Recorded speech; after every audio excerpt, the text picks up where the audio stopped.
আচ্ছা, আমরা আলোচনা শুরু করছি নতুন একটা টপিক জাভাস্ক্রিপ্ট নিয়ে। জাভাস্ক্রিপ্টের উপরে আলোচনাটা ঠিক এভাবে শুরু করতে চাচ্ছি যে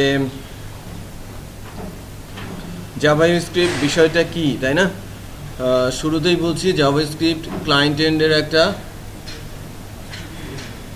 প্রোগ্রামিং ল্যাঙ্গুয়েজ। জাভাস্ক্রিপ্ট কি? ক্লায়েন্ট এন্ডের একটা প্রোগ্রামিং ল্যাঙ্গুয়েজ।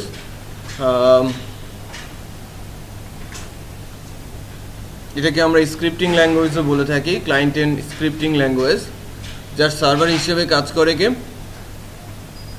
ব্রাউজার। প্রোগ্রামিংয়ে একটা কথা আছে, সেটা হচ্ছে যে কোনো একটা পার্টিকুলার বিষয় বা লজিক বা কোনো একটা টার্মিনোলজি বা কোনো একটা সলিউশন বা কোনো একটা প্রবলেম, রাইট? কোনো একটা প্রবলেম বলা হচ্ছে যে এটা এই পার্টিকুলার ল্যাঙ্গুয়েজ দিয়ে করা যাবে কিনা, লাইক জাভা। আমি এই প্রবলেমটা কি জাভা দিয়ে করতে পারবো? কে একজন কোশ্চেন করছে যে আমি সবচেয়ে পাওয়ারফুল ল্যাঙ্গুয়েজ, আমি কি এই প্রবলেমটা জাভা দিয়ে করতে পারবো? জাভা প্রোগ্রামিং ল্যাঙ্গুয়েজ যদি বলে যে নো, তাহলে তো অন্য কেউ পারবে না, এটাই তো ধরে নেওয়া হয়, তাই না? জাভা যদি বলে যে না, এটা আমি করতে পারবো না, এটা করা যাবে না জাভা ল্যাঙ্গুয়েজ দিয়ে, তখন মাত্র একটা ল্যাঙ্গুয়েজের কাছে যাওয়ার রাস্তা আছে, সেটা কি? জাভাস্ক্রিপ্ট। জাভাস্ক্রিপ্টে যদি বলা হয় যে এই প্রবলেমটার সলিউশন কি জাভাস্ক্রিপ্টের কাছে আছে, সে যদি বলে নো, তাহলে ওই প্রবলেমটা আর কোনো ল্যাঙ্গুয়েজ দিয়ে করা যাবে না। আমরা কি বুঝলাম? জাভাস্ক্রিপ্টের পাওয়ার, জাভাস্ক্রিপ্টে মানে প্রোগ্রামিংয়ে যা করা যায় তার সব কিছুই করা যাবে কি দিয়ে? জাভাস্ক্রিপ্ট দিয়ে। যদি জাভাস্ক্রিপ্ট না পারে, অন্য কোনো ল্যাঙ্গুয়েজ পারবে না।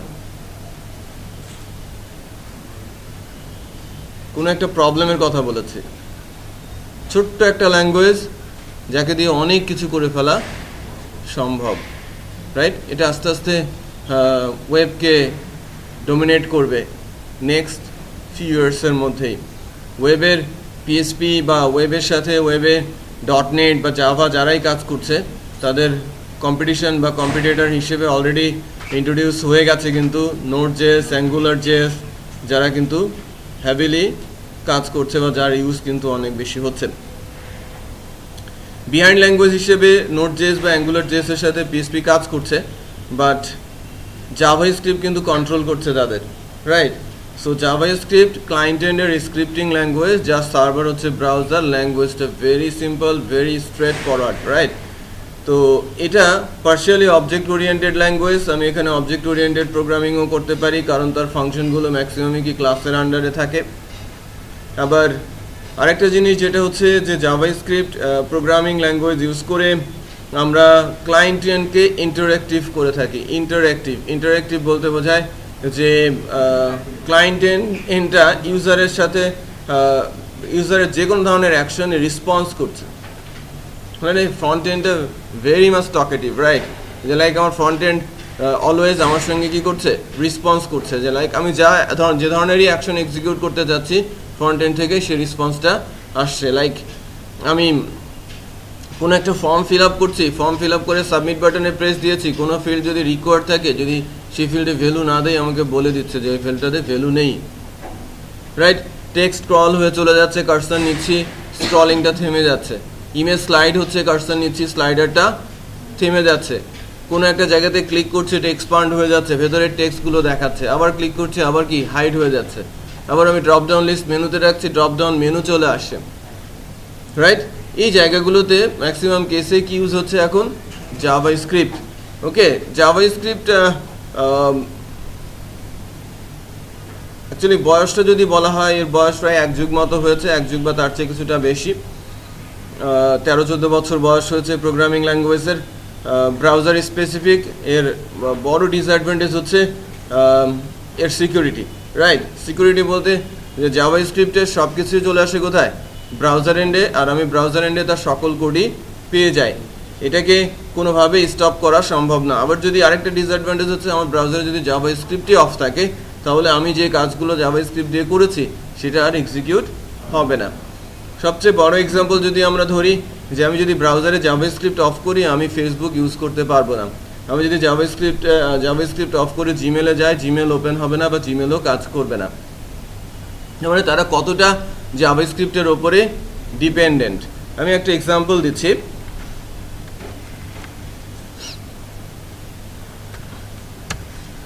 আমি ফেসবুকে আছি, আমরা একটা অ্যাডন দেখেছিলাম, ওয়েব ডেভেলপার অ্যাডন, মনে আছে না?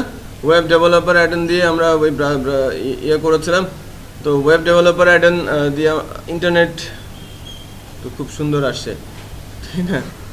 যাই হোক, এখানে কিছু দূর পর্যন্ত আসলো, নোটিফিকেশন বা আদার্স দেখা যাচ্ছে। আমি আমার ব্রাউজার থেকে আমি ডিসেবল বলছি জাভাস্ক্রিপ্ট, ডিসেবল জাভাস্ক্রিপ্ট থেকে আমি বলে দিচ্ছি ডিসেবল অল জাভাস্ক্রিপ্ট। একটা ইন্টারেস্টিং বিষয় হবে, একটু খেয়াল করেন। আমি হিট করছি ব্রাউজারে ফেসবুকের জন্য, বা এবার আমি জিমেল খুলতে যাই। জাভাস্ক্রিপ্ট রিকোয়ার্ড, তবে এটা কতটা ডিপেন্ডেন্ট জাভাস্ক্রিপ্টের উপরে ফেসবুকটা, সেটা আমরা খুব সহজেই অনুমান করতে পারছি, তাই না? খুব সহজেই অনুমান করতে পারছি যে এটা ডিপেন্ডেন্টে চলে আসে, যে JavaScript must be enable in order to use Gmail in standard view, right? Standard view যেতে হলে আপনাকে জাভাস্ক্রিপ্ট এনেবল করতেই হবে। তো জাভাস্ক্রিপ্ট অনেক বেশি ডিপেন্ডেন্ট হয়ে পড়েছে অনেক বড় বড় অ্যাপ্লিকেশনই জাভাস্ক্রিপ্টের ওপরে।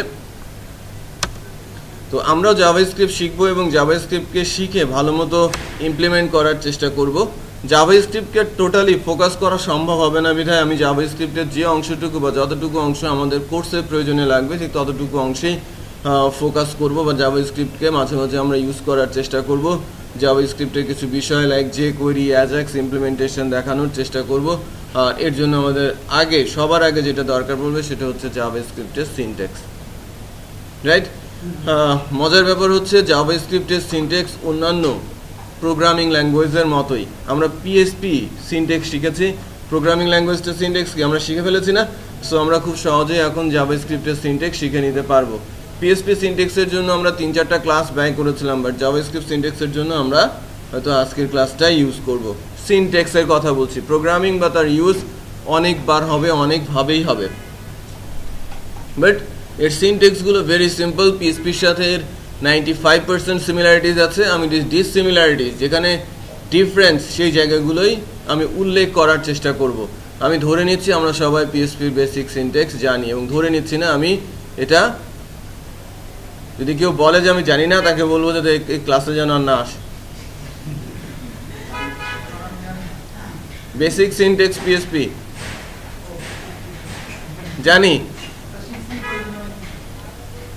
হ্যাঁ, বেসিক সিনট্যাক্স পিএসপি যদি জানি তাহলে ক্লাস করি, আর যদি না জানি ক্লাস করি না, কারণ তার কাছে ক্লাস কাজে আসবে না। কারণ আমি বলবো যে ওখানে দেখেন ওই পিএসপি সেই পিএসপি, এই কথাই, রাইট? বোঝা যাচ্ছে? আমরা পিএসপির বেসিক সিনট্যাক্স জানি, সো জাভাস্ক্রিপ্টের বেসিক সিনট্যাক্সগুলো আমরা খুব সহজে জেনে নেওয়ার চেষ্টা করব। আর যে এক্সাম্পলটা দিয়েছে এটা ট্রু, রাইট? যদি জাভাস্ক্রিপ্ট দিয়ে কোনো সলিউশন না আনা যায়, তাহলে অন্য কোনো ল্যাঙ্গুয়েজ দিয়ে প্রবলেমের সলিউশন আনা যাবে না। সো কতটা পাওয়ারফুল এবং ক্লায়েন্ট এন্ডে, সো আপনারাও কতটুকু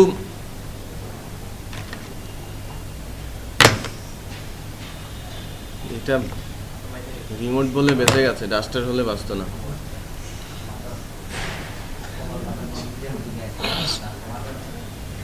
ডাস্টারটা হাতের কাছে রাখ।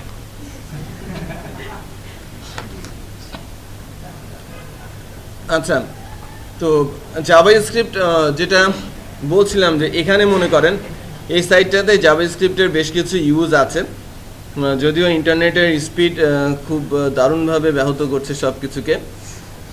তারপরে ওই যে ইমেজটা স্লাইড হচ্ছে, টেক্সটটা স্ক্রল হচ্ছে, আমি যখন ইমেজের ওপর কার্সরটা রেখে দিয়েছি, ইমেজটি কিন্তু ওখানে স্টিল ইমেজ হিসেবে আছে। তার মানে আমি কার্সরটা রেখেছি, এটা সে জানতে পেরেছে। HTML তে এত বড় ক্ষমতা নাই। হ্যাঁ, আমার HTML ল্যাঙ্গুয়েজের এত বড় ক্ষমতা কি আছে? সে আমি কোথাও একটা কার্সর নিলাম, সে চিনতে পারলো? নেই। সে রিড করতে পারে না, তার কমান্ড পড়ার ক্ষমতা নেই। বাট জাভাস্ক্রিপ্ট হ্যাঁ সব ধরনের কমান্ড করতে পারে। জাভাস্ক্রিপ্ট মূলত কাজ করে HTML এর ট্যাগের ওপরে, প্রোগ্রামিং করে কার উপরে? HTML এর ট্যাগের উপরে। ডিজাইন এন্ড থেকে কাজ করে কে? CSS। আর প্রোগ্রামিং এন্ড থেকে কাজ করে কে? জাভাস্ক্রিপ্ট। জাভাস্ক্রিপ্ট দিয়ে আমরা HTML এর ট্যাগও তৈরি করে ফেলতে পারি। এই জাভাস্ক্রিপ্টের মাধ্যমে প্রোগ্রামিং করে আমরা HTML এর ট্যাগ জেনারেটও করতে পারি। শুধু ট্যাগ জেনারেট না, আমরা চাইলে ফর্ম জেনারেটও করতে পারি, যত ফর্ম এলিমেন্টগুলো আছে। ট্যাগের ভেতরে ট্যাগও দিতে পারি। জাভাস্ক্রিপ্ট HTML থেকে ডাটা রিড করে নিয়ে যেতে পারে, রিড করা ডাটা রাইটও করতে পারে এবং নতুন ডাটাও HTML এর ভেতরে রাইট করে দিতে পারে। বোঝা যাচ্ছে? তার মানে তার পাওয়ার বেশ, HTML কে নিজের মতো করে কন্ট্রোল করতে পারে।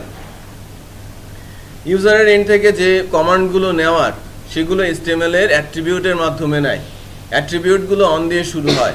একটা অ্যাট্রিবিউট সম্পর্কে হয়তো আপনাদের ধারণা আছে, অন সাবমিট, তবে কি অন ক্লিক, হ্যাঁ অন ক্লিক, মানে অন দিয়ে শুরু হওয়া সকল অ্যাট্রিবিউটগুলো জাভাস্ক্রিপ্টের কাজে ইউজ করা, জাভাস্ক্রিপ্টের ফাংশন কলিং এর কাজে ইউজ করা হয়ে থাকে। এখন আমরা জাভাস্ক্রিপ্ট প্রোগ্রামিং ল্যাঙ্গুয়েজটার কিছু বিষয় নিয়ে কথা বলছিলাম। জাভাস্ক্রিপ্ট বেশ পাওয়ারফুল, বাট এই পাওয়ারফুল হওয়ার পেছনে আরও অনেক অর্গানাইজেশন, অনেক কোম্পানিরই হাত আছে। জাভাস্ক্রিপ্ট শুরুতে যখন আসে তত বেশি ইউজ বা এর পাওয়ার এতটা ছিল না। আস্তে আস্তে করে ওই ল্যাঙ্গুয়েজটা নিজে থেকে ডেভেলপড হওয়ার চাইতে তার থার্ড পার্টিগুলো বেশ কিছু ডেভেলপমেন্ট করার কারণে, মানে ডিফারেন্ট অর্গানাইজেশন একে নিয়ে কাজ করার কারণে সে অনেক বেশি ডেভেলপ হয়েছে। তো জাভাস্ক্রিপ্টের যে পাওয়ার বা জাভাস্ক্রিপ্টের যে মূল ফাংশনালিটি, এটা কিন্তু নিজে থেকে আপডেট করাটা খুব কঠিন। আমি জাভাস্ক্রিপ্টের জন্য নতুন একটা ফাংশন লিখলাম, জাভাস্ক্রিপ্টের কাছে সাবমিট করলাম, জাভাস্ক্রিপ্ট তার ব্রেনে নিতে পারবে না।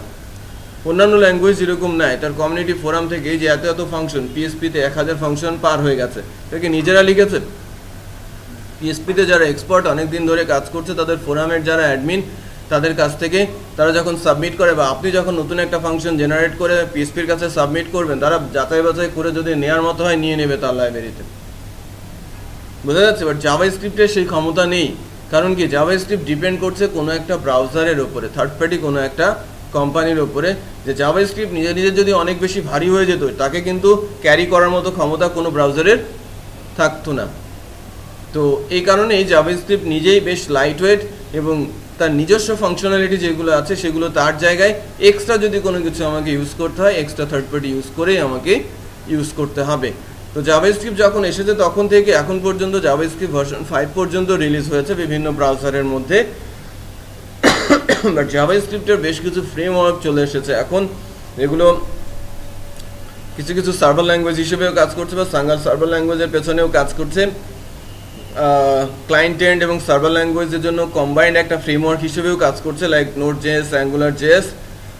জাভাস্ক্রিপ্টের একটা লাইব্রেরি আছে jQuery, আপনারা নাম শুনেছেন, যার মাধ্যমে অনেক কিছু বা সব কিছুই, অলমোস্ট সব কিছুই করা সম্ভব হচ্ছে ক্লায়েন্ট এন্ডের জন্য।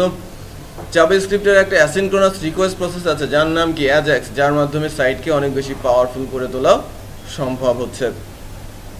তো জাভাস্ক্রিপ্টের কি কি আছে? জাভাস্ক্রিপ্টের ফ্রেমওয়ার্ক আছে AngularJS, Node.js, রাইট, এক্সেট্রা। এরপরে কি জাভাস্ক্রিপ্টের একটা লাইব্রেরি আছে যার নাম কি jQuery। জাভাস্ক্রিপ্টের একটা রিকোয়েস্ট প্রসেস আছে, অ্যাসিনক্রোনাস রিকোয়েস্ট প্রসেস, যার নাম কি AJAX। সবই কি জাভাস্ক্রিপ্টের, বাট কেউই জাভাস্ক্রিপ্টের সঙ্গে সরাসরি কি সম্পৃক্ত না। AJAXটা জাভাস্ক্রিপ্টের সঙ্গে সরাসরি সম্পৃক্ত, কারণ এই টেকনিক্যাল বা টেকনোলজিক্যাল বিষয়গুলো জাভাস্ক্রিপ্টে ইনবিল্ড আছে।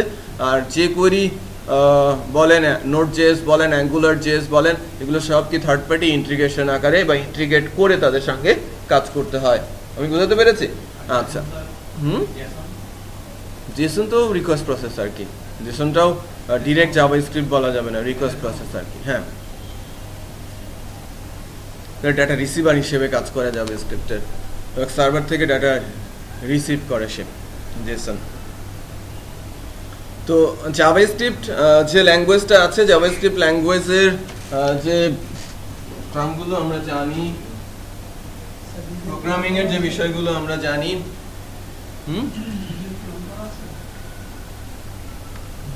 প্রবাবলি প্রোগ্রামিং ল্যাঙ্গুয়েজের জন্য variable, operator, statement, array, function, এই বিষয়গুলো আজকে আমরা আলোচনা করব। ওকে, নামাজের পর আমরা কিছু বিষয় একটু শেখার চেষ্টা করি, ল্যাঙ্গুয়েস্টিক সিনট্যাকটিক্যাল কিছু ইস্যু।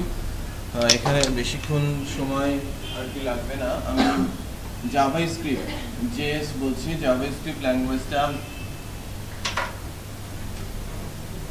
.html .php .js তিনটা ফাইলের মধ্যেই লেখা যায়। জাভাস্ক্রিপ্ট কোথায় কোথায় লেখা যায়? .js এ লেখা যায়, .php তে লেখা যায়, .html এ লেখা যায়। কিভাবে? যখন js এ লিখবো ওপেন, css এ যেমন css ওপেন ক্লাস লেখা যায় না, কোনো কিছু বাইন্ডিংস এর প্রয়োজন পড়ে, কোনো ট্যাগের প্রয়োজন পড়ে না, বাট html এর মধ্যে যখন আমরা লিখতে চাই স্টাইল ট্যাগের মধ্যে আমাকে লিখতে হয়। html এর মধ্যে জাভাস্ক্রিপ্ট লিখতে গেলে আমাকে লিখতে হবে স্ক্রিপ্ট টাইপ টেক্সট জাভাস্ক্রিপ্ট।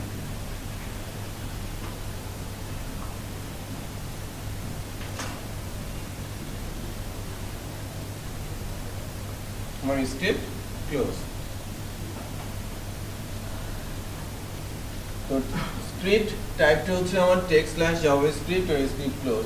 এটা বোথ লাইক PHP হোক আর .html হোক, যে কোনো ফাইলের মধ্যেই আমরা এরকম স্ক্রিপ্ট ব্লক তৈরি করি। কারণ PHP এর মধ্যে কি HTML লেখা যায় না, আর HTML এর ট্যাগ স্ক্রিপ্ট লেখা যাবে, স্ক্রিপ্ট লিখে আমি এর ভেতরে জাভাস্ক্রিপ্ট লিখবো। আর জাভাস্ক্রিপ্ট কোনো ফাইলের মধ্যে লেখা, পাইথনের ফাইলের মধ্যে লাগে না, পাইথনের সঙ্গে মেলাবে না, এটা টোটালি ডিফারেন্ট সার্ভার ল্যাঙ্গুয়েজ, এটা ক্লায়েন্ট ল্যাঙ্গুয়েজ। আমরা .js এর মধ্যেও লিখতে পারছি, .php বা .html এর মধ্যেও আমি জাভাস্ক্রিপ্টের কোড লিখতে পারছি। জাভাস্ক্রিপ্টের যে সিনট্যাক্সগুলো আছে, যে সিনট্যাক্সগুলো নিয়ে আমরা এখন কথা বলবো, সেগুলো আমি বোর্ডে লিখেছিলাম। Variable, operator, statement, RA function বা যা কিছু আমরা দেখতে চাচ্ছি সেগুলো নিয়ে আমি একবার আলোচনায় আনি।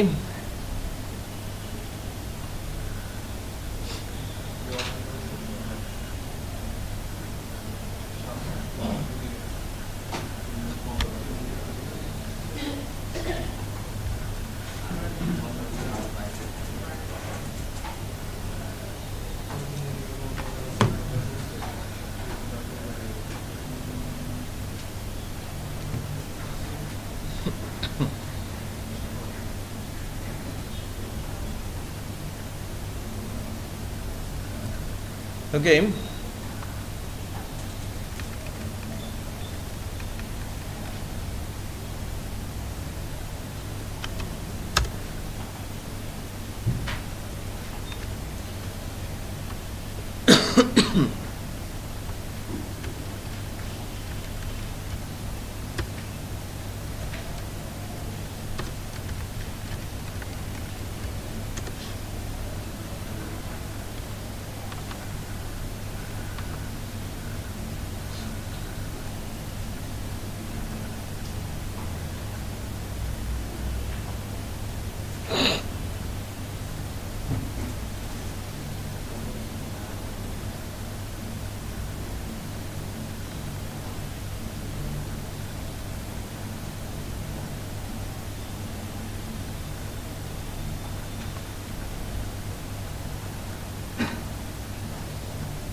আচ্ছা, আমরা আমাদের প্রজেক্টে এসেছি SAP ব্যাচ 4 এর মধ্যে।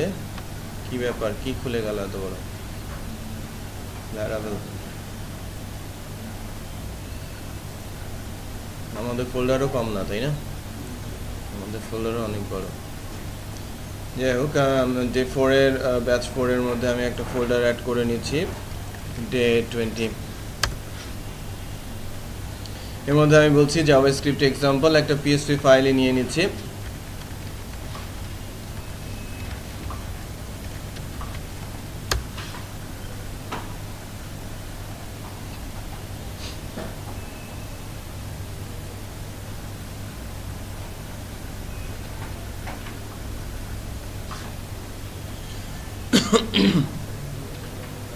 না, এই পুরো কোডটুকু মুছে দিয়ে আমি যদি HTML এ যাই, আমি হেডে যাই, টাইটেল,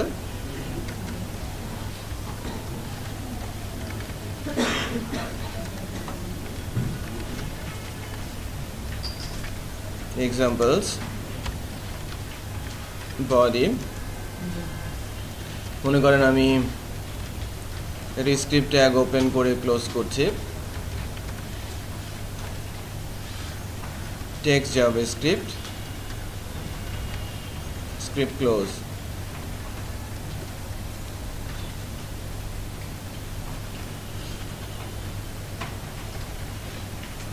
এখন আমি জাভাস্ক্রিপ্ট দিয়ে ফার্স্ট যেটা যে কোনো ল্যাঙ্গুয়েজের ফার্স্টে যেটা দেখানো হয় যে কোনো কিছু আউটপুট তাই না এক্সিকিউশন হ্যালো জাভাস্ক্রিপ্ট আর হ্যালো ওয়ার্ল্ড নর্মালি আমরা লিখে থাকি তাই না তো হ্যালো জাভাস্ক্রিপ্ট বা হ্যালো ওয়ার্ল্ড যদি আমরা লিখতে চাই নর্মালি এভাবে লেখা হয়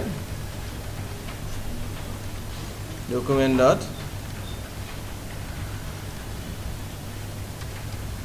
রাইট ডকুমেন্ট ডট রাইটে আমরা লিখব হ্যালো জাভাস্ক্রিপ্ট সো এই পেজটা যেহেতু আমার পিএসপি ফাইল সো রান করাতে হবে কিভাবে সার্ভারের এগেনস্টে যদি পিএসপি ফাইল না হতো আমি নর্মালি কিন্তু ব্রাউজারে ওপেন করে দিলে সেটা সে রান করে দিত আর আমি পিএসপির মধ্যে আছি পিএসপি ফাইল আকারে এটাকে রান করাচ্ছি হ্যালো জাভাস্ক্রিপ্ট আমার সামনে আসছে সো কোনো কিছুকে রান করানোর জন্য আমাদের ফাংশনটার নাম মানে এক্সিকিউট করার জন্য আমাদের ফাংশনটার নাম কি রাইট হ্যাঁ রাইট আর রাইট ফাংশনটা কার আন্ডারে আছে ডকুমেন্টের আন্ডারে ডকুমেন্ট একটা ক্লাস আর রাইট হচ্ছে তার ফাংশন ডট হচ্ছে তার অবজেক্ট বুঝলাম আরেকবার বলি রাইট হচ্ছে আমার ফাংশন ডকুমেন্ট হচ্ছে তার ক্লাস আর ডট হচ্ছে আমার অবজেক্ট সাইন আমরা যখন কোনো ক্লাসের ফাংশন কল করি অবজেক্ট অ্যারো ফাংশন কল করি না তাই না $সাইন অবজেক্ট অ্যারো দিয়ে ফাংশনের নামটা দেয় এটা পিএসপিতে বাট যখন আমি জাভাস্ক্রিপ্টে যাচ্ছি জাভাস্ক্রিপ্টের এই যে ফাংশনটা রাইট ফাংশনটা মেম্বার ফাংশন অফ ডকুমেন্ট ক্লাসটা বিল্ট ইন ক্লাস কর ব্রাউজারের এই ব্রাউজারের মধ্যে জাভাস্ক্রিপ্টেরই একটা বিল্ট ইন ক্লাস আছে যার নাম কি ডকুমেন্ট সো তার আলাদা করে লিঙ্ক করা বা তার অবজেক্ট তৈরি করার দরকার নেই কারণ ওই নামেই জাভাস্ক্রিপ্টের ফাইলটা মানে ক্লাসটার যে নাম সেই নামে একটা অবজেক্ট তৈরি হয়েই থাকে অবজেক্টের নাম কি ক্লাসের যা নাম অবজেক্টটা ঠিক সেই নামই সেটার নাম কি ডকুমেন্ট আর রাইটটা কি তার মেম্বার ফাংশন সো হ্যাঁ লিঙ্ক করা বা অবজেক্ট তৈরি করার দরকার নেই অটোমেটিক পেয়ে যাবে রাইট সো ডকুমেন্ট আমার একটা ক্লাস রাইট হচ্ছে তার ফাংশন আর ডটটা কি তাহলে অবজেক্ট সাইন আমরা পিএসপিতে অ্যারো যেরকম লিখি আর জাভাস্ক্রিপ্টে কি ডট এটা মনে রাখবেন হ্যাঁ পার্থক্যের এরিয়া আমি যদি বলি difference between JavaScript and PSP হ্যাঁ আমি যদি জানতে চাই যে অবজেক্টের বেসিসে তাদের দুজনের মধ্যে পার্থক্য কোথায় পিএসপি অবজেক্ট সাইনটা কি অ্যারো আর জাভাস্ক্রিপ্টের ডট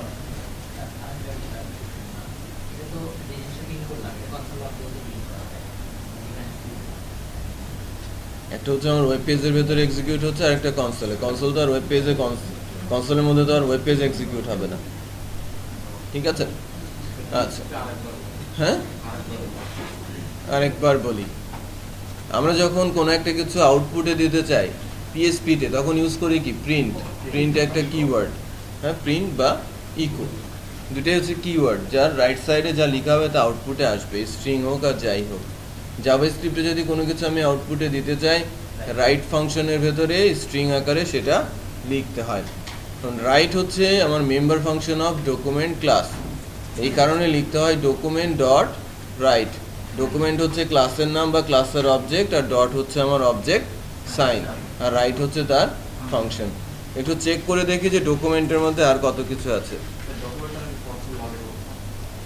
ডকুমেন্টটা হচ্ছে আমার এই ডকুমেন্ট ক্লাসের ভেতরে এই এতগুলো ফাংশন আছে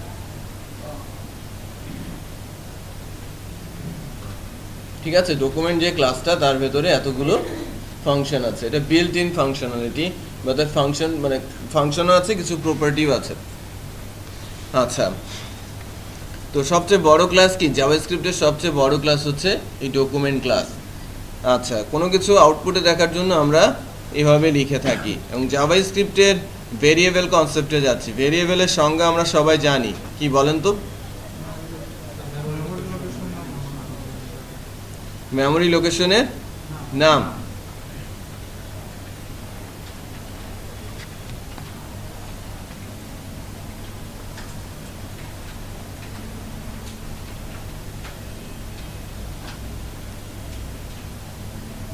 আমার মেমোরি লোকেশনের নাম হচ্ছে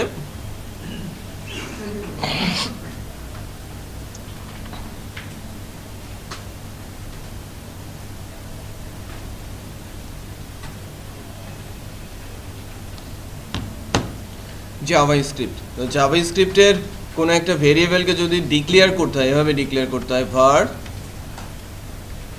first name equal like value, right? var first name equal একটা ভ্যালু।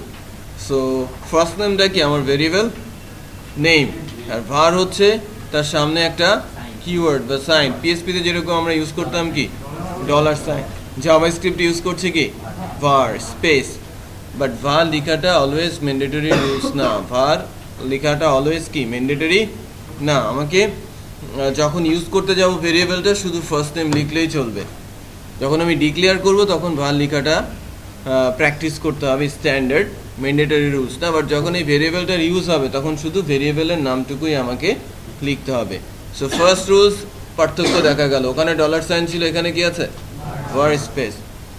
ভেরিয়েবলের নামগুলো যে যে ক্যারেক্টার দিয়ে পিএসপিতে হতো, capital A to Z, small a to Z, 0 to 9 underscore, সব সেম। মানে 2 নম্বর রুলসটা তাহলে কি এক্স্যাক্টলি সেম। 3 নম্বর রুলসটা কি ছিল, ভেরিয়েবলের ফার্স্ট ক্যারেক্টার নাম্বার হওয়া যাবে না। এখানেও তাই, যে ভেরিয়েবলের নামের প্রথম ক্যারেক্টারটা কখনোই আমি নাম্বার ইউজ করতে পারবো না। দেখেন আমার 0 বা আমি যাই লিখি, যে ভেরিয়েবলের নামের ফার্স্ট ক্যারেক্টার যদি আমি একটা হাইফনে দেই তাও একটা এরর আর কি।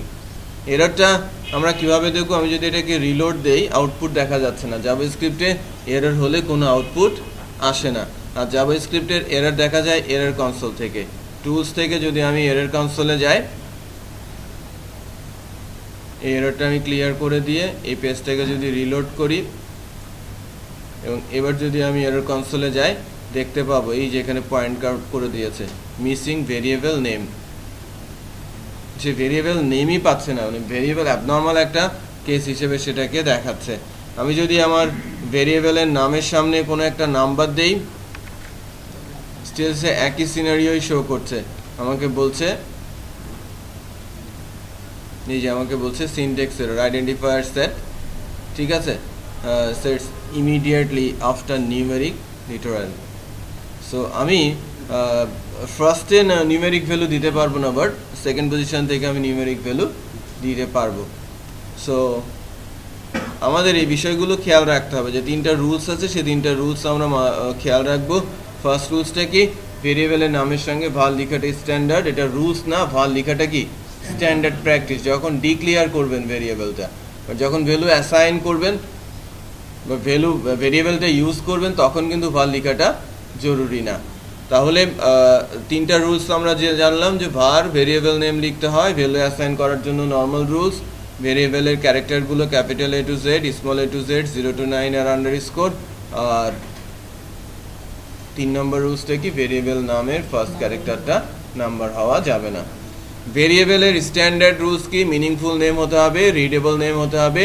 আবারও বলছি, মিনিংফুল নেম হতে হবে, রিডেবল নেম হতে হবে, এবং স্মল লেটারে ভেরিয়েবলের নাম লিখতে হবে। That's all.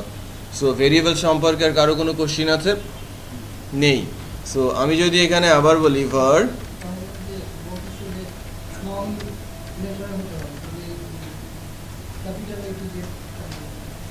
স্ট্যান্ডার্ড বলেছে, ওইটা রুলস না, কিন্তু স্ট্যান্ডার্ড রুলস এক জিনিস আর নর্মাল রুলস আরেক জিনিস। আমি capital A B C D সব কিছু লিখতে পারি ভেরিয়েবলের নামের মধ্যে, বাট আমাকে প্রোগ্রামিং স্ট্যান্ডার্ড বলছে যে আমি ক্যাপিটাল লেটার ইউজ না করি, করবো না।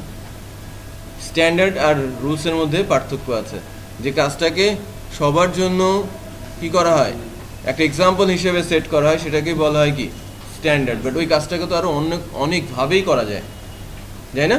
আরও অনেকভাবেই করা যায়। সো সেটা যদি করা না যায় কোনো একটা পার্টিকুলার রিজনে, সেটা হচ্ছে রুলস। আর স্ট্যান্ডার্ড কি, কোনো একজনের সামনে কোনো একটা বিষয় সেট করে দেওয়া হলো, এক্সাম্পল সেট করে দেওয়া হলো, ওই হিসেবেই আমাকে করতে হবে, সেটাকে বলা হয় কি স্ট্যান্ডার্ড। আচ্ছা, আমি যখন ফার্স্ট নেম লাস্ট নেম বলেছি, আমি কনক্যাট করে যদি ফুল নেম চাই, এখানে যদি আমি লিখি ফুল নেম, আমি যদি বলি ফার্স্ট নেম লাস্ট নেম কাজ করবে? এইটাই দেখাবে, ফার্স্ট নেম লাস্ট নেমই দেখাবে। Full name first name last নেমই কিন্তু দেখাচ্ছে। বাট এটাকে যদি আমরা ধরেন কনক্যাট করি ফুল নেমের সাথে কনক্যাট করতে গেলে কি করতে হবে? আমি বাদ দিয়ে লিখলাম, তারপর আমি বলছি ফার্স্ট নেম লাস্ট নেম। দেখেন সেকেন্ড অংশটুকু কিন্তু কেমন যেন কালো কালারের হয়ে গেছে, তার মানে এভাবে লেখা যাবে না।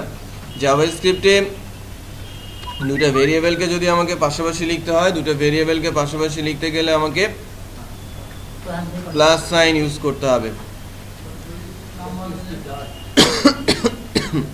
বুঝি নাই বলেন। তারপরেও প্লাস ইউজ করতে হবে।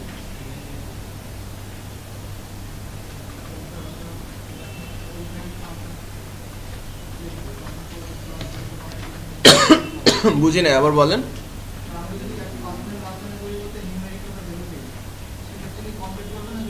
প্লাস দিলে যোগ করে ফেলবে, নিউমেরিক ভ্যালু পেলে সে যোগ করে ফেলবে। বাট যদি কখনো এক মানে স্ট্রিং পায় যে কোনো একটাকে, তখনই কি করে ফেলবে? কনক্যাট করে ফেলবে। সো প্লাসটা হচ্ছে আমার কনক্যাটেনেশন অপারেটর। আমি এভাবে লিখব প্লাস, এখানে লিখব প্লাস, ঠিক আছে? ওর ফার্স্ট নেম লাস্ট নেম। এখন আমি যদি আমার ফুল নেমটাকে ইউজ করতে চাই, আমি এখানে যদি ফুল নেম লিখি,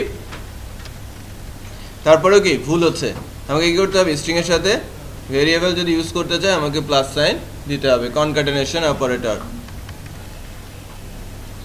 আমি আউটপুটটা পাচ্ছি। তো জাভাস্ক্রিপ্টের যে বিষয়গুলো আমাদের মনে রাখতে হবে, যে ছোট ছোট ইউজগুলো বা ছোট ছোট সিনটেক্সগুলো, পিএসপিতে যে জায়গাগুলোতে আমি ডট ইউজ করেছি, ওই এক্স্যাক্টলি ওই জায়গাগুলোতেই আমি এখন ইউজ করছি কি প্লাস। প্লাস আবার অ্যাট এ টাইম কিন্তু অ্যারিথমেটিক, বাইনারি অ্যারিথমেটিক অপারেটর হিসেবেও কাজ করে। যখন তার লেফট এবং রাইটে নিউমেরিক ভ্যালু থাকে, তখন সে বাইনারি অ্যারিথমেটিক অপারেটর হিসেবেও কাজ করে।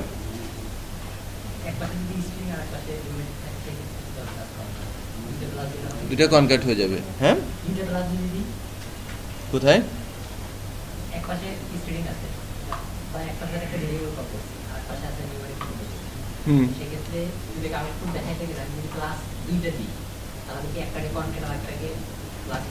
না, ও একবারে কাজ করবে না। যদি সে কনক্যাট করবে, প্লাস করলে প্লাস করবে।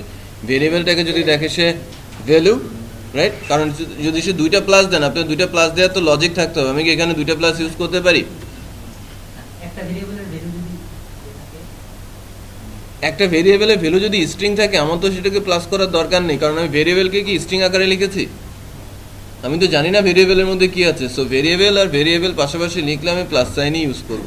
যদি সেটা স্ট্রিং হয় তাহলে আস্তে করে দুজন কি হয়ে যাবে? কনক্যাট হয়ে যাবে। যদি যেটা নিউমেরিক ভ্যালু হয় তাহলে দুজন কি হয়ে যাবে? যোগ হয়ে যাবে। ঠিক আছে? আচ্ছা, তাহলে ফুল নেমটা আমরা এখন এখান থেকে পাচ্ছি। সো ভেরিয়েবলের বিষয়টা আমরা জানলাম। আরেকটা বিষয় শিখলাম যে অপারেটর এবং অপারেটরগুলোর মধ্যে একটা কনক্যাটেনেশন অপারেটর সম্পর্কেও আমরা জানলাম।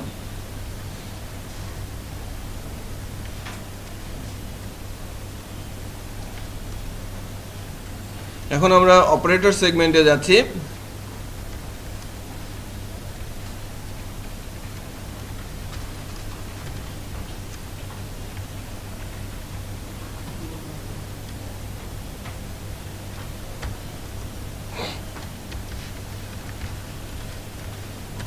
অপারেটরসের মধ্যে আমরা যেটা জানি, অ্যারিথমেটিক অপারেটর সেগমেন্টে যে অপারেটরগুলো আছে, অ্যারিথমেটিক বাইনারিতে কি আছে? Plus, minus, multiplication, division and reminder, তাই না? এটা এদেরকে বলা হচ্ছে বাইনারি। আর ইউনারি সেগমেন্টে আছে কি? প্লাস প্লাস, মাইনাস মাইনাস আর negation, right? Plus plus, minus minus আর নেগেশন। এগুলো নিয়ে কি ডিটেলে যাওয়া দরকার আছে? মনে হয় না। সো অপারেটরগুলো নিয়ে আমরা বেশ কিছু আলোচনা করেছি। এরপরে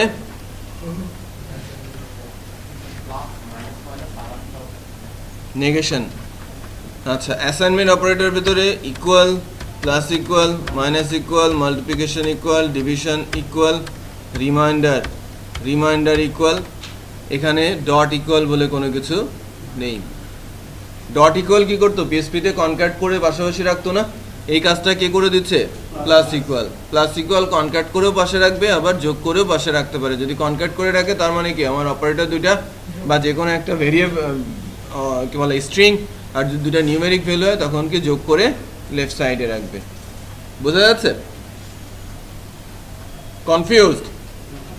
হ্যাঁ, অপারেটর এরিয়াতে আমার মনে হয় কনফিউশন আছে। এরকম কেউ কি আছেন? কোনটা?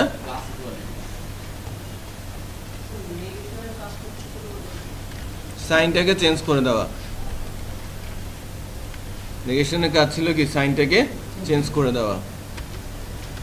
আচ্ছা, ডকুমেন্ট ডট রাইট আমি যদি বলি 100 প্লাস 200 বা প্লাস ইকুয়াল, আউটপুট আকারে কত আসতো?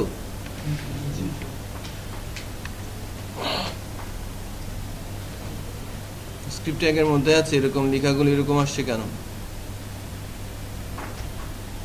Document dot write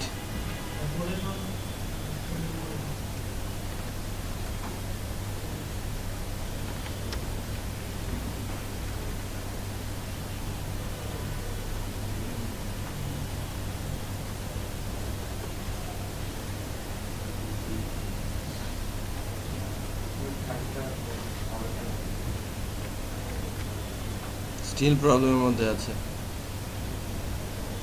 document dot right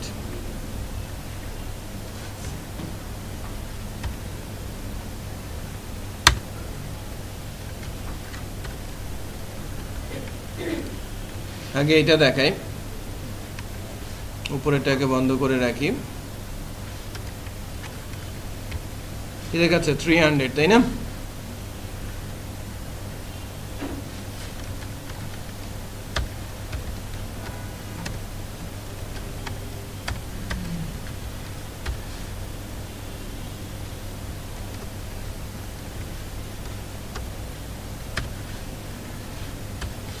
a plus equal b, output কি আসে?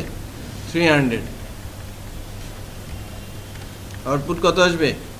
600 আসে। প্লাস ইকুয়াল যোগ করে পাশে রাখছে, যোগ করে পাশে রাখছে। বাট আমি যদি এটাকে স্ট্রিং করে দেই কি হচ্ছে? কনক্যাট করে পাশে রাখছে। বোঝা যাচ্ছে? সো কখনো সে numerical arithmetic operator, arithmetic binary operator যেটাকে বলা হচ্ছে, আর কখনো সে কনক্যাটেনেশন অপারেটর হিসেবেও কাজ করছে। কোনটা? ওটা ফেসবুকে। ইন্টারনেট কানেকশন নেই, ওটা ফেসবুক। আমার ব্রাউজার তো এইটা। আচ্ছা, কনসেন্ট্রেট করেন। হ্যাঁ, পানি দিয়ে আসেন চোখে।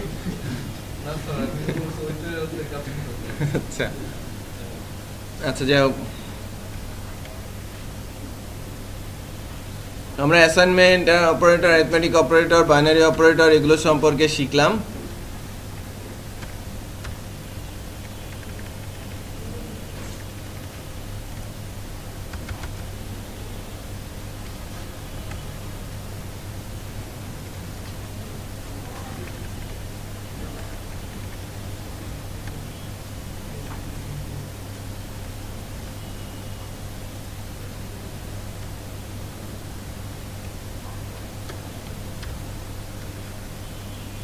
এরপর কি আছে অ্যাসাইনমেন্ট অপারেটরের পরে?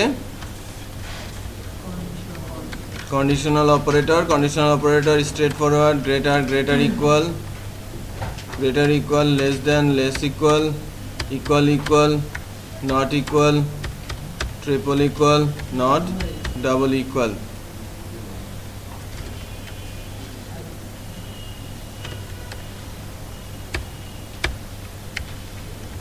তো কি আসছে? Greater, greater equal, less, less equal, double equal, not equal, triple equal, are not double equal. এদেরকে বলা হচ্ছে কি? এই দুজনকে আমরা বলছিলাম আইডেন্টিটি অপারেটর।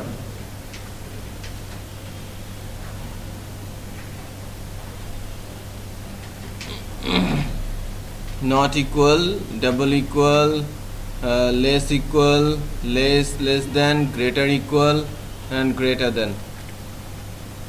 সেই অপারেটরগুলো আমরা চিনলাম এবং এর ফাংশনাল বিষয়গুলো আমরা জানি। এটা বুলিয়ান ভ্যালু রিটার্ন করে, তাই না? আমরা যদি ভ্যালু দিয়ে কাজ করি অলওয়েজ রিটার্ন করে কি? Boolean value. ট্রিপল ইকুয়ালের কাজ কি? টাইপ এবং ভ্যালু দুইটাই চেক করে। আর ডাবল ইকুয়াল শুধু ভ্যালু চেক করে। আর নট ইকুয়াল যদি সমান না হয় সেটা চেক করে, ট্রু রিটার্ন করে। সমান না হলে ট্রু, সমান হলেই কি? ফলস। গ্রেটার দেন বড় হলে ট্রু, ছোট হলে ফলস। আর তিনটা অপারেটর আছে, এর মধ্যে আছে logical operator, logical operator and, logical operator or, logical operator not. আমরা ট্রুথ টেবল দেখেছিলাম সুন্দর করে। অ্যান্ড অর নটের অ্যান্ড কখন ট্রু হবে? যখন বোথ আর ট্রু। আর অর কখন ট্রু হবে? যখন যে কোনো একটা ভ্যালু ট্রু হলেই ট্রু। আর নটটা কি করবে?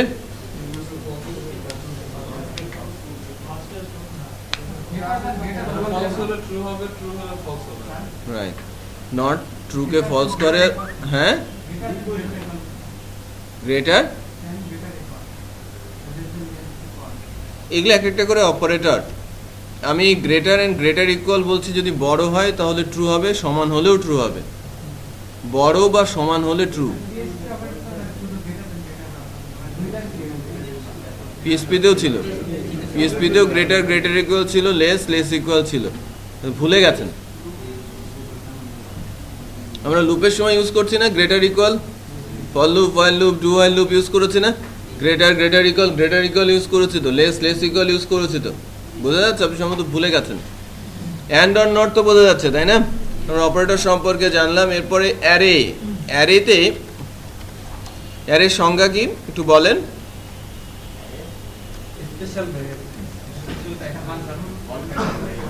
স্পেশাল টাইপের ভেরিয়েবল যেখানে আমরা একের অধিক ভ্যালু স্টোর করে রাখতে পারি। এবং ভ্যালুগুলো কিভাবে স্টোর থাকবে? ইন্ডেক্স। ইন্ডেক্সের উপর বেস করে অ্যারে তিন প্রকার: নিউমেরিক, অ্যাসোসিয়েটিভ আর মাল্টি ডাইমেনশনাল। সো নিউমেরিক হলে কি? নিউমেরিক ইন্ডেক্সটা হচ্ছে নাম্বার দিয়ে 0 1 2 3 এরকম নিউমেরিক ভ্যালু। আর যদি ইন্ডেক্সগুলো হয় অ্যাসোসিয়েট কোনো একটা নাম দিয়ে, তখন এটাকে বলা হচ্ছে কি? Associative array. আর যদি ডাইমেনশন দুইটা হয় তাহলে কি বলা হচ্ছে? Multi dimensional array. পার্থক্য ভেতরের দিকে নিউমেরিক, অ্যাসোসিয়েটিভ, মাল্টি ডাইমেনশন, এখানে কোনো পার্থক্য নেই। একটা জায়গায় পার্থক্য আছে অ্যারে ডিক্লারেশনে। অ্যারে ডিক্লারেশনটা বলছি এভাবে লিখতে হয়: for data equal new array. So totally কিন্তু ডিফারেন্ট। এটা কিন্তু PSP dollar data equal array, এটা হচ্ছে পিএসপি সিনট্যাক্স। উপরেরটা, নিচেরটা কি? For data equal new array. এটা কার সিনট্যাক্স বলেন তো? কোনো একটা ক্লাসের অবজেক্ট তৈরি করার সিনট্যাক্স না? সো তার মানে অ্যারে একটা ক্লাস, তার একটা অবজেক্টের নাম কি? ডাটা। সো এটা নিউমেরিক অ্যারে হতে পারে, অ্যাসোসিয়েটিভ অ্যারে হতে পারে, মাল্টি ডাইমেনশনাল অ্যারেও হতে পারে। তো অ্যারের পার্থক্য শুধু এতটুকুই বলছি। পিএসপির সাথে জাভাস্ক্রিপ্ট অ্যারের পার্থক্য ঠিক এতটুকুই। জাভাস্ক্রিপ্টে 2D অ্যারে তেমন ইউজই হয় না, 1D অ্যারে নিউমেরিক বা অ্যাসোসিয়েটিভ অ্যারে আকারে আমরা ইউজ করে থাকি। কারণ ডাটাবেজ নিয়ে জাভাস্ক্রিপ্ট কখনোই কাজ করে না। ডাটাবেজে ডাটা হ্যান্ডেল করার জন্যই 2D অ্যারের কনসেপ্টটা এসেছে। এখানে অলওয়েজ নিউমেরিক বা অ্যাসোসিয়েটিভ অ্যারে আকারেই আমরা কাজ করে থাকি। ওকে, সো অ্যারে সম্পর্কে জানলাম। আমাদের এবার নর্মালি জানতে হবে আরও দুইটা ইস্যু। সেটা হচ্ছে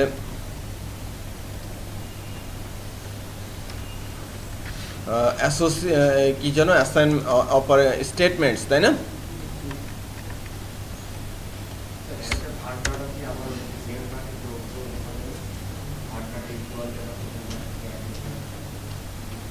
এটা পরে।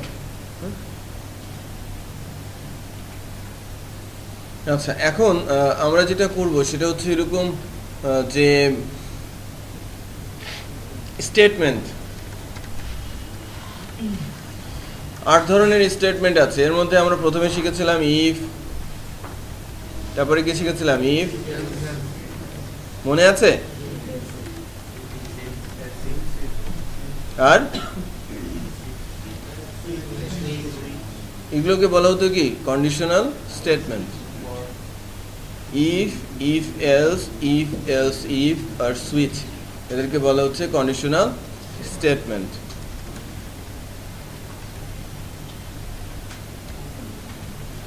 এরপর আসছে repeated, for, while, do while আর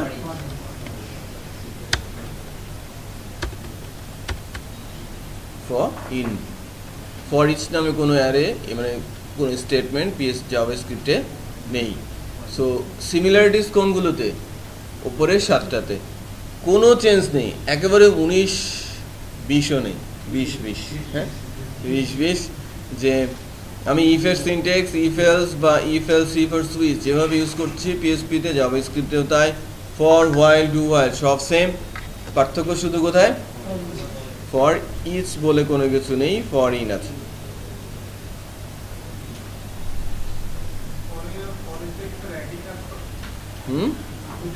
না, একই কাজ নেই, এদের কাজের ভিন্নতা আছে। ফর ইচ যেমন 2টা অ্যারে 2D অ্যারে নিয়ে কাজ করতে পারে, ফর ইন একটা অ্যারে মানে 1D অ্যারে নিয়ে কাজ করে, 1 ডাইমেনশনাল অ্যারে নিয়ে কাজ করে, কারণ জাভাস্ক্রিপ্টে 2D অ্যারের কনসেপ্ট বা 2D অ্যারের ইউজ নেই বললেই চলে।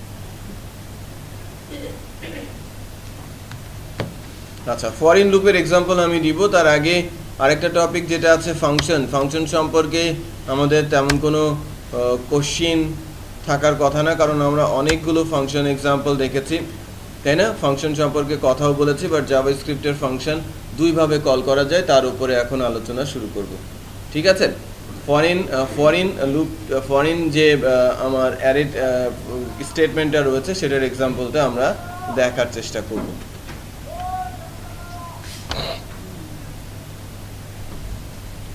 আচ্ছা, এখন চলে আসছে অ্যাকচুয়ালি ফাংশনের কনসেপ্টে। ফাংশন সম্পর্কে আমরা বোর্ডে একে একে বলেছিলাম ফাংশন কি, পিএসপির জন্য বলেছিলাম, জাভাস্ক্রিপ্টের জন্য যদি বলতে চাই একই কথাই বলবো। প্রোগ্রামিং ল্যাঙ্গুয়েজের এমন একটা সিনট্যাক্স যার মধ্যে কোনো একটা প্রবলেমের সলিউশন করা থাকবে, যে সিনট্যাক্সগুলোকে আমরা বারবার রিইউজ করতে পারবো, সেটা হচ্ছিল কি আমার ফাংশন। ফাংশনের 2টা পার্ট, একটা হচ্ছে কলিং আর একটা কি ডেফিনেশন। ফাংশনের কয়টা পার্ট?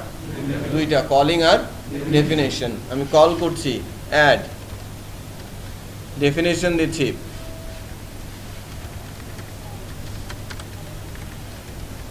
এটা কি তার ডেফিনেশন।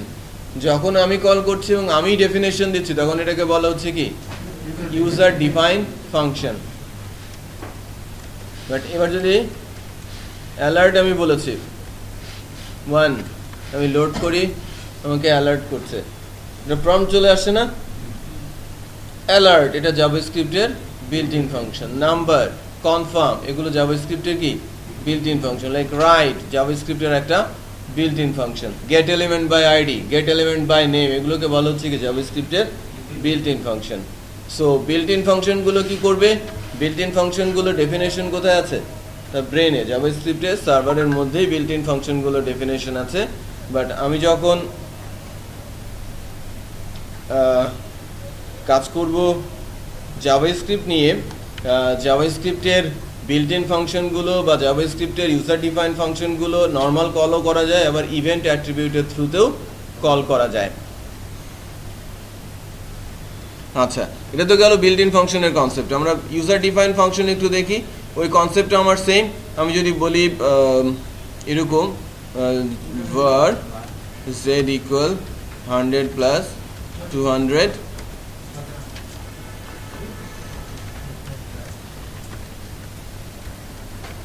document dot write, আমি যদি z বলে দেই আউটপুট কি দেখাচ্ছে 300, স্ট্রেট স্পেসিফিক ভ্যালু। আমি যদি 200, 400 বলি আর এটাকে ভেরিয়েবলাইজ করি var x, var y, এভাবেও লেখা যায়, আবার var কথাটা উৎসও রাখা যায়, শুধু x y ও লিখতে পারি আমরা, রাইট? এটাকে এই x আর y যদি আমরা এখানে ইউজ করি, x প্লাস y আমরা যদি করি, আউটপুট কি আসে 600 দেখাচ্ছে। তো তার মানে জাভাস্ক্রিপ্টে প্যারামিটারও পাস করা যায়, প্যারামিটার রিসিভ করে সেটা আবার আউটপুট আকারেও শো করে। সো কি কি হলো জাভাস্ক্রিপ্টের? জাভাস্ক্রিপ্ট আমরা একদম স্ট্রেট ভেরিয়েবল থেকে শুরু করে ফাংশন পর্যন্ত দেখলাম এবং পার্থক্যের জায়গাটুকু দেখলাম।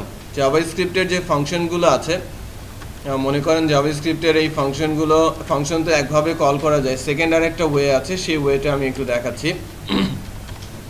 তাহলেই কমপ্লিট হবে। ইনপুট টাইপটা হচ্ছে কি আমার, ইনপুট টাইপ হচ্ছে আমার button, name like btn, value আমার ক্লিক, আর আমি অন, এই যে অন দিয়ে শুরু হওয়া যত অ্যাট্রিবিউট আছে সবগুলোকে বলা হচ্ছে ইভেন্ট অ্যাট্রিবিউট, আর এই ইভেন্ট অ্যাট্রিবিউটের মাধ্যমে জাভাস্ক্রিপ্টের ফাংশন কল করা যায়। কোথাও কার্সার নিচ্ছি, অন কি আপ মানে অন মাউস ওভার, আমি কার্সার সরিয়ে ফেলছি, অন মাউস আউট, আমি কোথাও ক্লিক করছি, অন ক্লিক, পেজ আমার লোড হচ্ছে, অন পেজ লোড, আমি কোনো একটা ইনপুট বক্সের মধ্যে ক্লিক করছি, অন ফোকাস, আমি বাইরে ক্লিক করছি, অন ব্লার, এগুলোকে বলা হচ্ছে কি আমার ইভেন্ট অ্যাট্রিবিউট। আর অনেকগুলো ইভেন্ট অ্যাট্রিবিউট আছে যার মাধ্যমে জাভাস্ক্রিপ্টের ফাংশন কল করা যায়। ওকে, এটাই সবচেয়ে জাভাস্ক্রিপ্টের বড় পাওয়ার, জাভাস্ক্রিপ্টের ফাংশনগুলো HTML এর ইভেন্ট অ্যাট্রিবিউটের মাধ্যমে এক্সিকিউট করা যায়। তার মানে জাভাস্ক্রিপ্টের হ্যাঁ আর কিছু নেই, এগুলোই লিস্ট। হ্যাঁ, ইভেন্ট অ্যাট্রিবিউট তৈরি করা যায় না।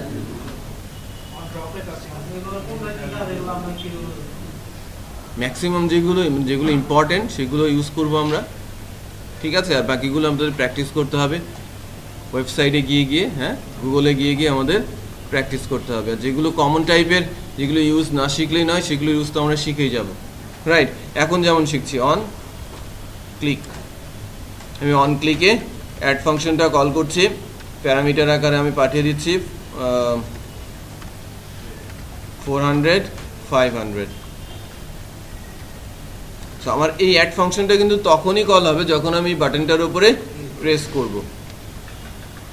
আমি যখন এই বাটনের উপরে প্রেস করব তখনই ফাংশনটা কল হবে, তার আগে কিন্তু কল হবে না। আমি ক্লিক করেছি, আমার ফাংশনটা কল হয়ে আউটপুট শো করছে, বোঝা যাচ্ছে?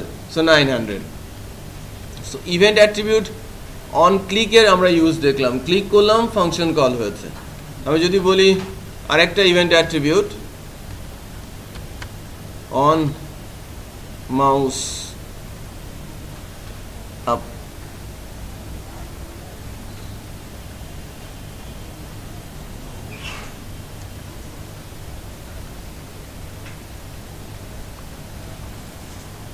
আমি জাস্ট মাউসটা আপ করব,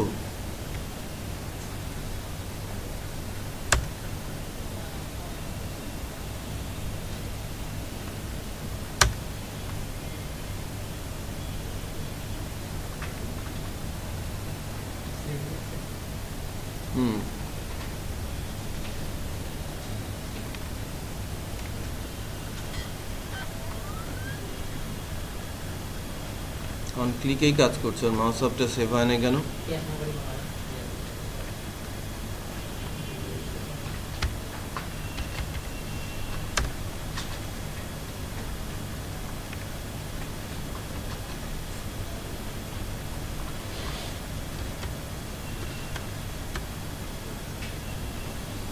অন মাউস ওভার, আপটা না করে ওভার ইউজ করি, এটা ডেপ্রিকেশনে যেতে পারে। অন মাউস ওভার করছে, কার্সারটা ক্লিক করবেন, চেক করবেন আমি কার্সার নেই কিন্তু আশপাশ দিয়ে ঘোরাচ্ছি, কার্সার নিয়েছি, কল হয়েছে। So on mouse over. On mouse out, আমি অন মাউস আউটে ফাংশনটা কল হবে, আমি কার্সার নিলে ফাংশনটা কল হচ্ছে না, ফাংশন সরিয়ে নিচ্ছি, ফাংশনটা কল হচ্ছে। ওই যে আমি মাউস নিয়ে গেলে স্টপ হয়ে যাচ্ছিল, মাউস আউট করলে আবার স্টার্ট হচ্ছিল, বিষয়গুলো বোঝা যাচ্ছে? সো এই ধরনের ইভেন্ট অ্যাট্রিবিউট ইউজ করেই কিন্তু আমরা কাজগুলো করছিলাম। তো জাভাস্ক্রিপ্টের ইভেন্ট অ্যাট্রিবিউট ইউজ করাটা আমরা কিছুটা শিখলাম। এখন আপনারা এই ছোট্ট এই প্র্যাকটিসটা একটু এগিয়ে নেন 5-7 মিনিট, এরপর আচ্ছা আমরা একটা ফাংশন লেখার চেষ্টা করি। আমি এখন একটা বিষয় এক্সাম্পল আকারে নিয়ে আসবো। এক্সাম্পলটা হচ্ছে এরকম যে মনে করেন আমি মানে যেটা শেখানোর চেষ্টাটা হচ্ছে এরকম যে আমি ইউজার এন্ড থেকে ডাটা নিব, ওটা জাভাস্ক্রিপ্টের মাধ্যমে ডাটাটা তুলব, জাভাস্ক্রিপ্টের কাছে নিয়ে যাব, আবার ওইটা আবার রিটার্ন করব কোথায়, HTML এর মধ্যে। তার মানে একটা ইনপুট বক্স থেকে ডাটা রিড করব, আর একটা স্পেসিফিক লোকেশনে ওই ডাটাটাই রাইট করব।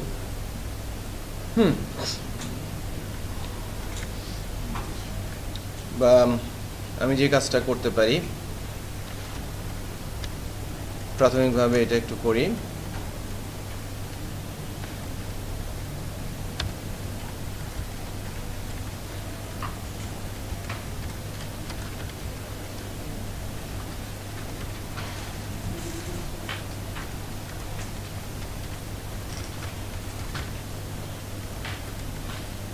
ইনপুটের টাইপ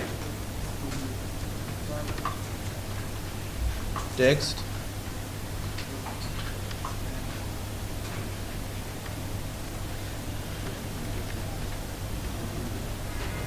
আর এটা হচ্ছে first name,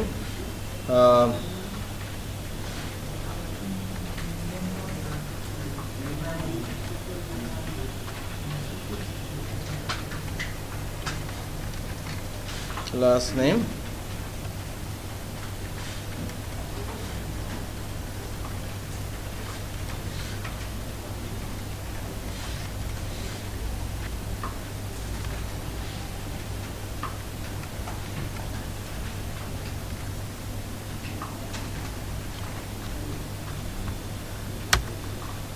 first name last name. আমি ক্লিক করব, ফুল নেম আসবে। ইনপুট টাইপ বাটন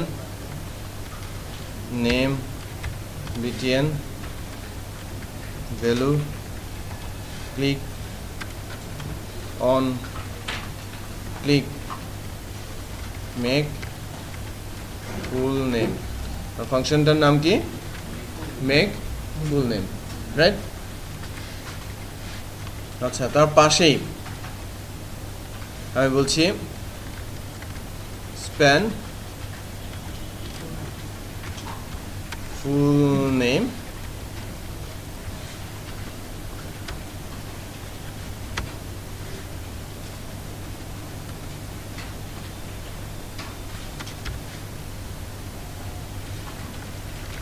আরেকটি স্প্যান নিয়ে নিচ্ছি যার আইডি হিসেবে আমি বলছি res রেজাল্ট, রাইট?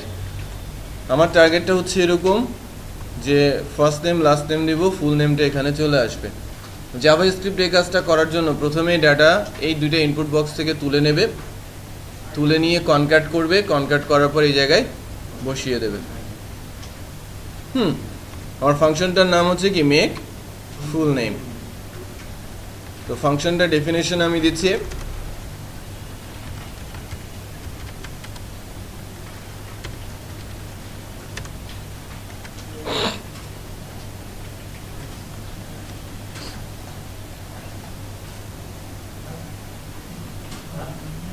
বলেন।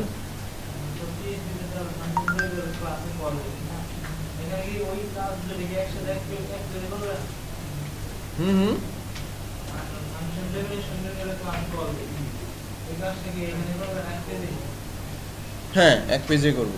আপনি আমাকে ইমেল করেছেন? ইমেল করে দেন।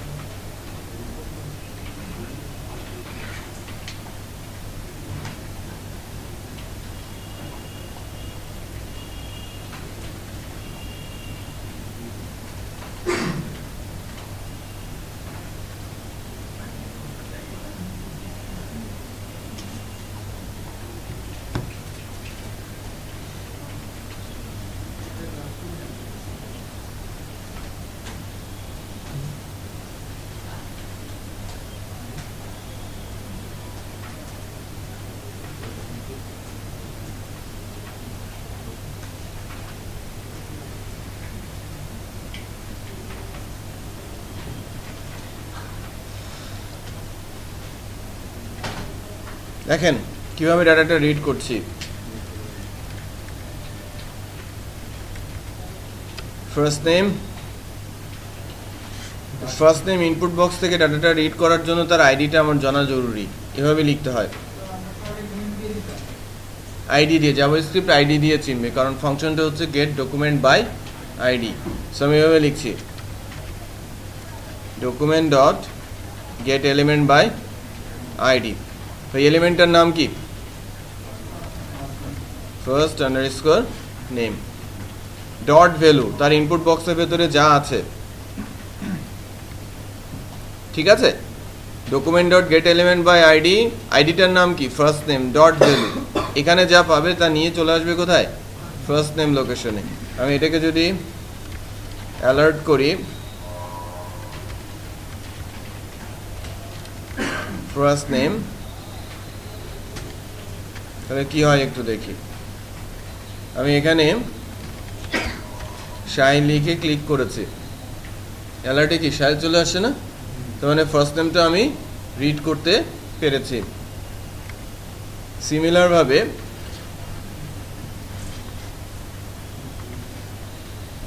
লাস্ট নেমটা নিয়ে নিব লাস্ট নেম ভেরিয়েবলের মধ্যে, ঠিক আছে? লাস্ট নেম ভেরিয়েবলের মধ্যে আমি লাস্ট নেমটা নিয়ে নিচ্ছি।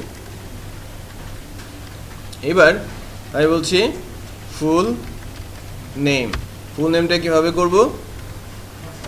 ফার্স্ট নেম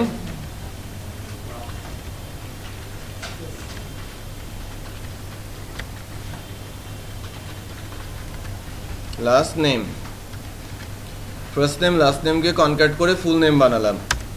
এরপর ফুল নেমটা আমরা রাইট করব কোথায়? পাঠিয়ে দিব এই জায়গাটাতে, এই আরইএস স্প্যানের মধ্যে। আমি রিড করতে পারছি HTML এর ডাটা রিড করতে পারছি জাভাস্ক্রিপ্ট দিয়ে document dot get element by ID. সিমিলারভাবে তার লোকেশন চিনে তাকে আমি ভ্যালুটা ফেরতও পাঠাতে পারি। ভ্যালুটা ফেরত পাঠানোর জন্য লিখতে হবে document dot get element by ID. কোন আইডিতে পাঠাবো? আরইএস এ। তার কোথায়? Dot inner HTML। কোনো একটা ট্যাগের মাঝখানের যে লোকেশন, লাইক এই যে লোকেশন কার্সার যেখানে আমার বিভ করছে, এটাকে বলা ইনার এরিয়া, ইনার HTML। আমি যদি কোনো একটা ট্যাগের ইনার HTML এ ডাটা পুশ করতে চাই, তাহলে তার আইডিটা ধরতে হবে, ডট ইনার HTML বলে সেখানে ডাটাটা পুশ করে দিতে হবে।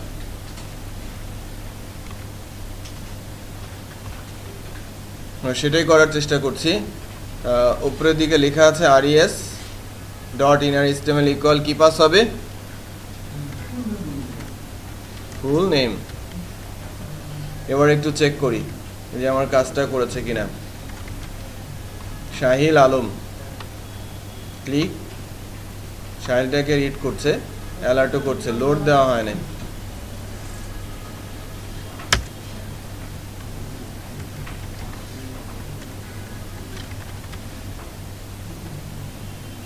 শাহিল আলম চলে আসছে না কনক্যাট হয়ে?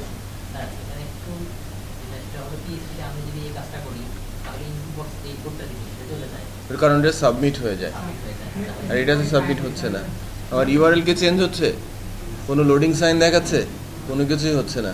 তো এটা ক্লায়েন্ট এন্ডেই থাকছে, ক্লায়েন্ট এন্ডেই প্রোগ্রামিংটা এক্সিকিউট হচ্ছে। এই কারণে আমার এই লিঙ্ক, আমার এই ভেতরের জায়গাটুকু ব্ল্যাঙ্কও হচ্ছে না। হ্যাঁ হ্যাঁ আচ্ছা আচ্ছা, তাহলে আমরা এখন যেটা করবো, ওই যে জাভাস্ক্রিপ্ট PHP দিয়ে যে ক্যালকুলেটরটা বানিয়েছিলাম, সেই ক্যালকুলেটরটা বানিয়ে ফেলি সবাই। 5টা বাটন। হ্যাঁ বুঝি নাই। এটা হচ্ছে একটা বিল্ট ইন ফাংশন, এটা হচ্ছে একটা বিল্ট ইন ফাংশন ডকুমেন্ট ক্লাসের। ফার্স্ট নেম, যার আইডিটা কি? First name. এই ফিল্ডের আইডিটার নাম কি? First name dot value. এই ফিল্ডের যে ভ্যালু সেটা রিড করে নেবে এবং পাঠিয়ে দেবে কার কাছে? ফার্স্ট নেমের কাছে। বুঝতে পেরেছেন? সিমিলার ভাবে লাস্ট নেমের কাছে। তারপর যখন আমি ডাটা পাঠাবো, তখন আমি কি বলছি? Document dot get element by ID. আমার আইডিটা কি? RES dot inner HTML। Inner HTML বলতে দুটো ট্যাগের মাঝে এই জায়গাটা, এই যে কোনো একটা আইডি, আপনি যে কোনো নাম দিতে পারেন।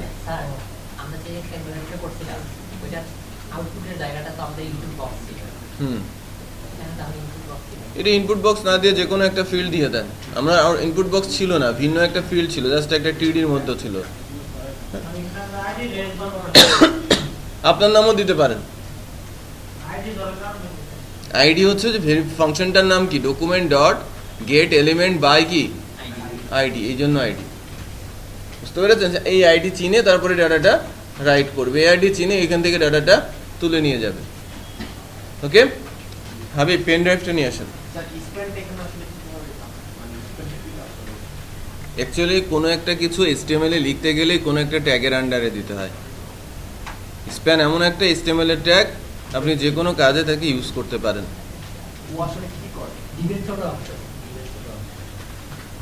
এর কাজটা হচ্ছে আপনার টেক্সটগুলোকে একটা ট্যাগের মধ্যে আবদ্ধ করে রাখা।